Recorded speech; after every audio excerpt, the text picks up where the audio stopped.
Halo semuanya, pernah nggak sih kalian mikir kenapa suatu produk di masing-masing e-commerce itu punya harga yang berbeda-beda? Yuk kita bahas. Nah, pada kesempatan kali ini aku mau ngebahas salah satu brand terkenal yaitu Puma. Mungkin teman-teman semua udah familiar lah dengan nama brand ini. Aku mau ngupas salah satu produk mereka yaitu Puma Speedcat. Nah, jadi Puma Speedcat merupakan Puma klasik yang terinspirasi oleh kecepatan area balap Speedcat OG. Lebih menonjol dari gaya yang lain dengan bentuknya dan terinspirasi dari sepatu balap dan gaya keren yang terlihat cepat dan juga berani. Dengan menghadirkan motorsport ke street style dan memiliki tren low profile dengan versi baru dari siluet ikonik ini. Nah, jadi e-commerce pertama itu Tokopedia dengan toko Puma Living World Bali. Keunggulannya ini, reputasinya itu tinggi dengan rating sempurna 5,0 produk 100% original, deskripsi juga sangat lengkap, pelayanannya juga cepat dan responsif. Strategi pemasarannya itu dengan live shopping, kerjasama dengan influencer, dan promosi untuk pengguna baru serta gratis ongkir dan hadiah tambahan. Kekurangannya itu harganya itu cenderung tetap tanpa harga diskon, namun bisa dapat kompensasi lewat promo dan juga bonus. Kesimpulannya, toko ini tuh sangat direkomendasikan bagi pembeli yang memprioritaskan kualitas dan pelayanan terbaik. Kemudian toko yang kedua itu ada Kick Avenue. Nah, unggulannya ini dari toko ini yang pertama produknya original, deskripsi produknya juga detail, pelayanannya baik, diskonnya besar hingga lebih dari 50%. Live shoppingnya juga dan exposure media sosialnya juga termasuk tinggi. Nah, strateginya dia ini apa? Kalau dia ini menggunakan iklan di Instagram, live shopping dan promo potongan harga dan ongkir yang gratis. Kemudian kekurangannya, harga awalnya itu sangat tinggi bergantung pada promo untuk menarik perhatian. Nah, dari segi kesimpulannya, toko ini tuh cocok untuk pemburu diskon dan penyuka pengalaman belanja interaktif, namun tetap mengedepankan kualitas yang baik. Kemudian toko yang ketiga itu ada Bargot Inns, yaitu dengan keunggulannya penjual ini terpercaya dengan rating sempurna, pelayanan responsif, bonus dan cashback, dan juga menambah nilai yang lebih baik. Kemudian dari strateginya dia ini menerapkan strategi potongan harga cashback dengan bonus checkout dan gratis ongkir. Kemudian kekurangannya, harga ini sedikit lebih tinggi dibandingkan toko diskon besar lainnya. Namun bisa dapat kompensasi lewat reputasinya. Kesimpulannya, toko ini tuh termasuk pilihan tepat untuk pembeli yang mengutamakan jaminan kualitas dan layanan after sales. Kemudian kita masuk ke e-commerce kedua, yaitu TikTok Shop. Di sini ada toko yang pertama yaitu Sneakersku. Dengan keunggulannya itu dia itu termasuk mall ori, reputasinya juga solid, pelayanannya juga responsif dan cashback dan diskon sesuai jumlah pembelian dan pengembalian gratis jika barang tidak sesuai atau bisa kalian return. Kemudian strateginya ini dengan live TikTok, TikTok Ads dan review dan sistem afiliasi.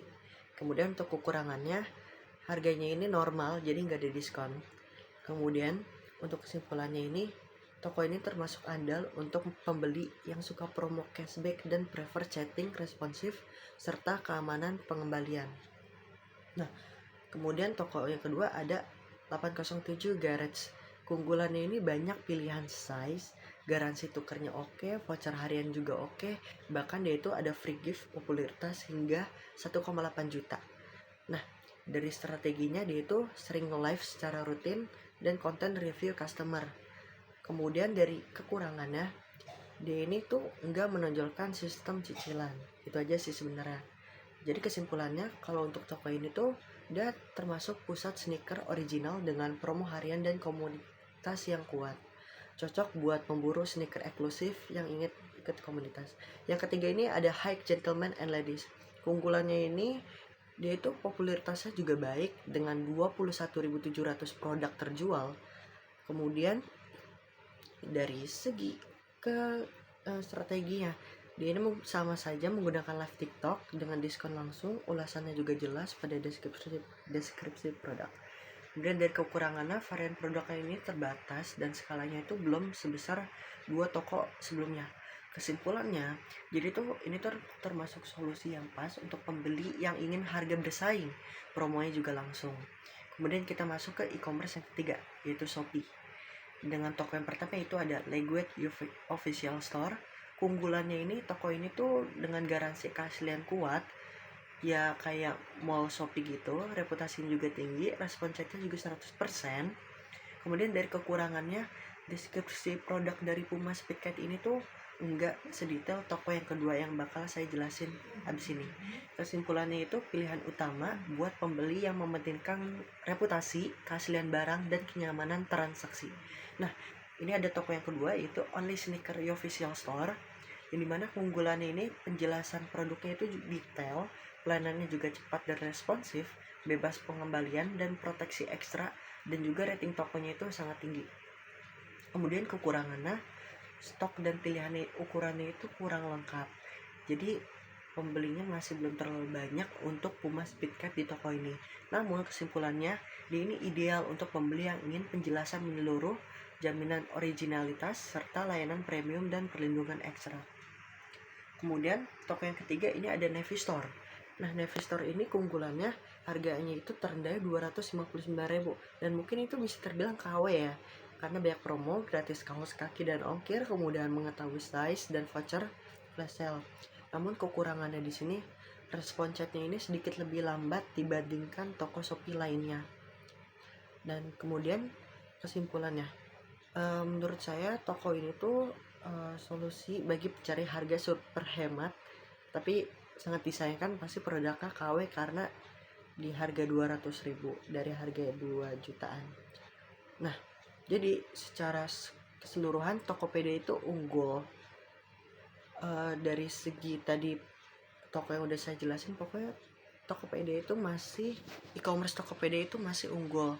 Cuman kalau untuk TikTok Shop, dia ini unggul di bagian strategi pemasarannya, yaitu dengan live streaming dan juga diskon dan juga cashback. Nah, kemudian kalau untuk Shopee ini dia itu unggul juga karena harga ini lebih hemat dari toko Navy Store dan jaminan pembeli dari toko Only Sneaker. Nah, setiap toko itu memiliki ciri khas dan nilai tambahnya masing-masing. Pilihan terbaik bagi konsumen itu sangat bergantung pada prioritas, apakah menginginkan harga termurah, pelayanan premium, reputasi toko, diskon, atau pengalaman interaktif saat berbelanja. Nah, jadi itu semuanya ini termasuk pasar monopolistik. Kenapa? Karena jenis pasar yang ada di sini itu banyak penjualnya atau banyak produsennya yang menawarkan produk sejenis tetapi dengan perbedaan atau diferensial tertentu pada setiap produk yang dijual. Nah, jadi itu produk tersebut itu bisa berbeda dari segi kualitas, bentuk, ukuran, ciri khas, merek, fitur, hingga cara pemasarannya. Kemudian dampaknya itu bagi penjual itu apa? Satu, penjual besar itu atau dominan bisa menerapkan harga agresif seperti predatory pricing untuk menguasai pasar dan menyingkirkan pesaing kecil. Yang kedua, bagi pembeli. Bagi pembeli ini yang pertama, di jangka pendek, konsumen itu dapat menikmati harga murah dan banyak promo karena persaingannya juga ketat dari penjualnya. Yang kedua, di jangka panjang, kalau kita lihat di jangka panjang, pilihan produk itu bisa berkurang akibat hilangnya penjual kecil dan harga cenderung naik saat monopoli sudah terbentuk. Ya, jadi seperti itu. Nah, jadi overall semuanya itu dalam kesimpulannya, dalam pasar e-commerce dengan karakteristik monopolistik, banyak penjual menawarkan produk serupa namun berbeda dalam kualitas, harga, dan promosi. Penjual besar bisa memanfaatkan strategi agresif untuk menguasai pasar, sementara pembeli diuntungkan dengan beragam pilihan dan harga yang kompetitif. Namun, jika monopoli terbentuk, persaingan dan pilihan pembeli dapat berkurang, serta harga cenderung naik. Jadi, pasar memberikan keuntungan jangka pendek bagi pembeli dan tantangan bagi penjual kecil, serta perlu pengawasan agar persaingannya pun juga tetap sehat. Jadi itu aja pembahasan aku mengenai 3 e-commerce di 10 toko, di masing-masing 3 toko, dan itu kesimpulannya dari semuanya dari penalaran kritis aku. Dadah.